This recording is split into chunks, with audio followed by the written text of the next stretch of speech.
Most outbound prospecting today is a numbers game. You pull a list, you send out a bunch of emails, and you hope that something sticks. Usually it doesn't. And response rates are in the gutter. Your reps are exhausted, and honestly, your prospects are probably annoyed. There is a better way though, and it's called signal-based selling, only reaching out to prospects when there's a specific reason to do so. In this video, I'll show you how HubSpot's updated prospecting agent puts this entire workflow on autopilot. It monitors your target accounts for buying signals, it finds the right contacts for you, it drafts personalized outreach, and it hands all of this to your reps on a silver platter, ready to send. My name is Jasper, I'm a certified HubSpot consultant, and in today's video we're going to talk about HubSpot's prospecting agent. The problem with traditional outbound is that it's usually high volume, low relevance, declining response rates, and a marketing sales blame game. The leads are bad, you're not following up fast enough, it's probably either of those or at least one of those. And the strategic shift is actually quite simple. Signal-based selling. Instead of reaching out to everyone in your ICP, which quite frankly, every one of your competitors with a little bit of AI capability is probably doing right now, and they're annoying the hell out of your prospects. You reach out only when something happens that suggests that they're ready to buy. For example, there might be a new hire in one of the key positions that's relevant to what you're selling. There might be a new funding round, maybe some new tech adoption. They visited your website or signed up for one of your events, or they opened up some new locations. And this matters for marketing leaders as well, because better outbound also means less marketing leads suck conversations. Because every outreach has context. Now, for some real numbers, HubSpot is reporting 2x industry benchmark response rates for early customers using this updated prospecting agent. I talked about prospecting agent a couple of times in this video so far, but what is the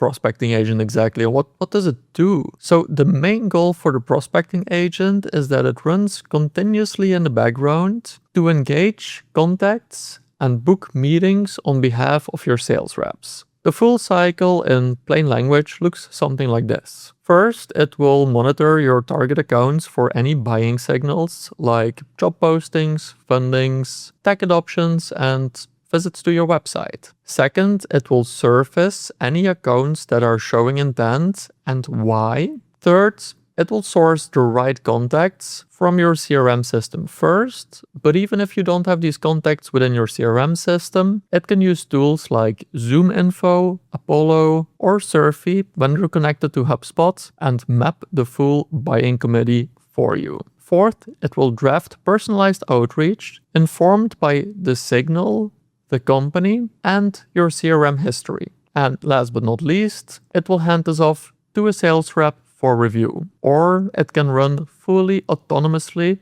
once you trust it enough. There's also the new place concept that HubSpot has just launched, which replaces the original selling profiles we had within our prospecting agents. One play basically consists of the target segment, the signals to watch, and your outreach approach. So you can run different plays for different products, different segments, and different personas, depending on what works best for your business. Next, let's make sure that you're signed up for the HubSpot Excellence newsletter, where I share more in-detail tips like what we're talking about in this video. So you really have like a step-by-step guide on how to do these specific things, as well as strategic insights on how to get more out of HubSpot for your business. The link is down in the description. All right, without further ado, let me share my screen and show you exactly how to set this up. So first of all, as you're seeing here, this is HubSpot's Spring Spotlight. So this was, at the time of this recording, just released. And one of the main things here in our Spring Spotlight are under Grow Revenue, where we can see that we have our prospecting agent that got some updates. So as you can see, this is that 2x response rate that I was talking about earlier in the video. And here you can see a little preview of the signal-based selling. So let's go to HubSpot here. As you can see, I already have 3 companies loaded up here that I want to focus on. So for 2 of them, you can see that I already enriched their company records, which gives us the industry information, company keywords that could be relevant, the employee range, revenue range, and also the location. So this should already give you a pretty good idea whether these companies are within your ICP or not. I also quickly want to show you how easy this is, and this is something that HubSpot offers us for free within our CRM. So if we go to the intelligence tab for any company record, you can see here that HubSpot has enrichment data for 24 properties. So we just click on enrich record, and you can also fully automate this by switching these 2 on. Here you can see we have a company description, phone number, street address. We know which web technologies they are using, and it is a lot of web technologies here. So that can be relevant when you're selling certain services, for example. Then for the company keywords, so we know that like restaurants, food and drink, B2C, those are interesting keywords to determine whether they're in our ICP as well. We get the exact count of employees, or at least more or less the exact count, annual revenue, then the revenue range, as well as the LinkedIn company page, Facebook company page, etc. So it gives us a lot of information. We just click on enrich records, and now all of that information has been updated in here. Now, the next thing that we want to do is we also want to monitor for signals. So in this case, I already turned on the signal monitoring beforehand, so some data could already process here. But as soon as we turn on intent signals, HubSpot will start monitoring for example, research intent, visitor intent, and these signals will be used by the prospecting agent to then determine when we want to reach out. So for example, for Sweetgreen specifically, we're, by the way, using the example in this video of Relay, which is the SaaS company that I made up that's doing internal communications, or like offering an internal communications platform for mid-market companies. So here you can see employee engagement is a keyword that we're interested in to monitor. So HubSpot is monitoring that for us. Now, when I go back to my companies here, we have all 3 of these, and then I think one of them I still need to activate it.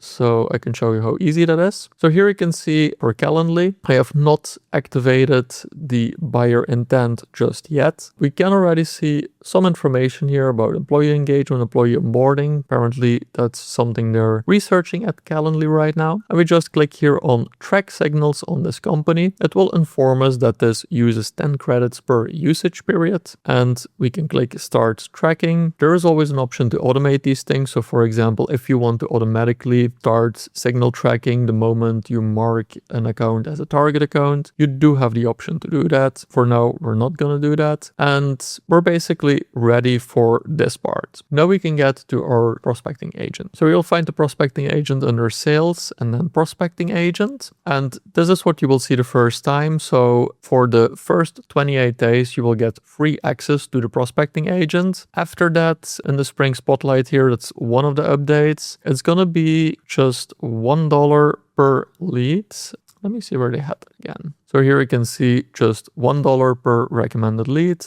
And when we get started here, we have the option to either help me get started or I'll set it up myself. We'll click on help me get started in this case. And already it's going to select the warm outbound segment for us. I also want to make sure that we add our target accounts. So I'm going to add that one. Then we'll click next. Now we need to determine who are our target personas. So in this case, common personas are sales leader, marketing leaders, founders, and executives. In this case, we actually also need HR leaders. So we'll say HR decision makers, and then we're looking at, all right, so these job titles would typically be the decision makers who own the budget. So we're going to add those. Then we're going to create an additional persona, which will be our HR champions. This would typically be something like a director of internal communications. Okay, so we have these for our HR champions. And then last but not least, we're also going to have the HR influencers. This is going to be our IT director or the director of engineering. That's because that's typical for the integration security conversation.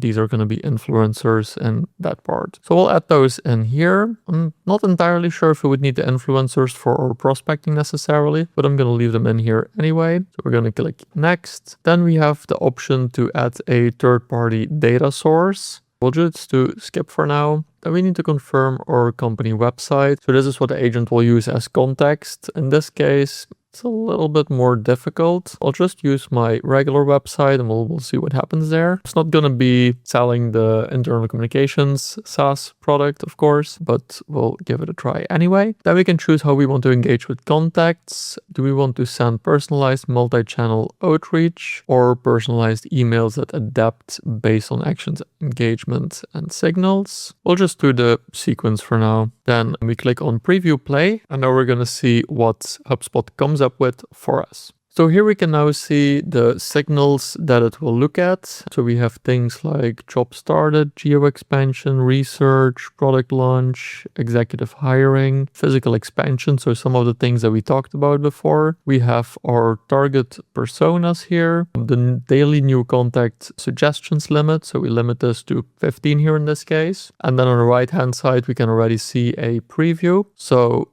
the agent will monitor and research companies for us. We'll monitor up to 4 companies from one segment because that's the amount of companies we have in there. It will find those signals. So it will check for 18 signals, the ones that we have right here, which we can edit if we want to do that, against those 4 companies. Then it will search for target personas in our HubSpot CRM to see if we have these people. And then if you have that integration, that's also where it will pull some additional contacts from, for example, Apollo. Then it will craft the personalized messaging by analyzing the context from the website, so that would be your company website, and then it will compose that outreach. So then we can see our selling context here. So we have our website, which we can analyze. It will tell us what the company sells, what our value proposition is, what pain points the company solves, and also which products and services the company is selling. So let me quickly update these for our specific example here.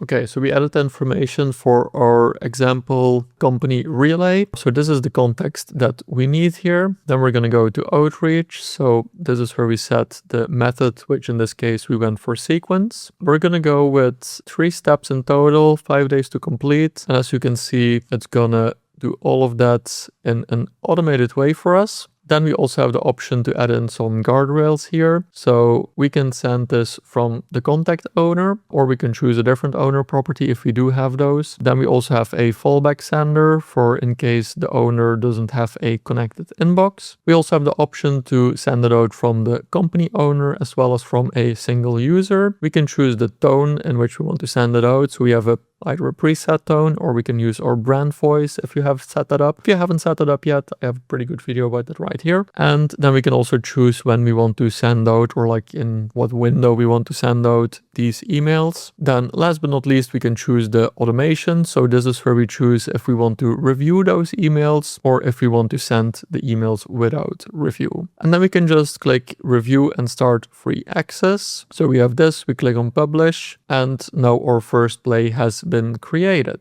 And now this system can just run on autopilot. Since I do not have Apollo connected, it will not be able to find any new contacts for me. So that part is unfortunately something that I can't immediately show. But when you have that connected, or when you have these people in your CRM system, you can then just click on the company. You will see your suggested contacts right here, and then the content that is suggested for those contacts as well. So for a quick example, I've added a contact manually to Calendly in this case. Do know that the prospecting agent is able to find these automatically for you. So as you can see right here, I found Kelly, the director of employee experience at Calendly. I will blur out the last name and email address if it shows up anywhere. But then I can show you the emails that the prospecting agent generated for us and what that would look like. So for example, here you can see first automated email, subject line, employee experience at 400 plus people. So that is already using an indicator that we have on Calendly. So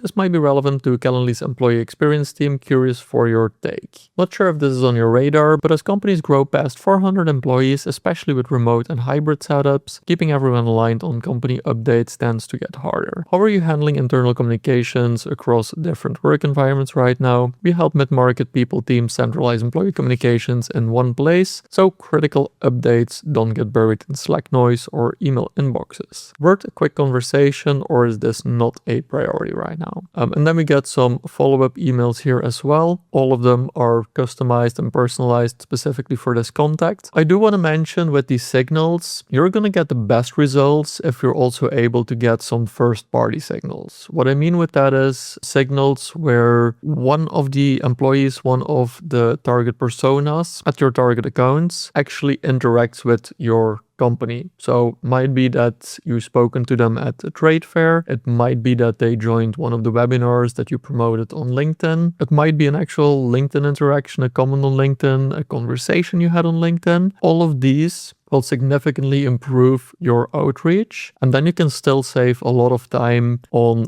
those emails and email follow-ups to get that first meeting booked. So it's good to know here to still do the human work as a human basically, and do those organic interactions either in person or online, and make sure that those interactions are actually human, that they're not just AI generated, and put in a little bit of effort. And then for the part where you actually try to schedule a meeting next is where you can then use AI to accelerate that process and make things a little bit easier for you. That's also a bit like the agentic workflow as I see it, specifically in HubSpot, where it's really a collaboration between your human sales reps and your AI agents, where the agents will do what they're best at, which is taking all of that context and creating personalized emails and doing the follow-up and making sure to track all of those signals in the background. Those are things that you absolutely do not want to be doing manually. But then humans do what they do best, and that's creating personal relationships and spending time in real conversations. So what is the big strategic takeaway here?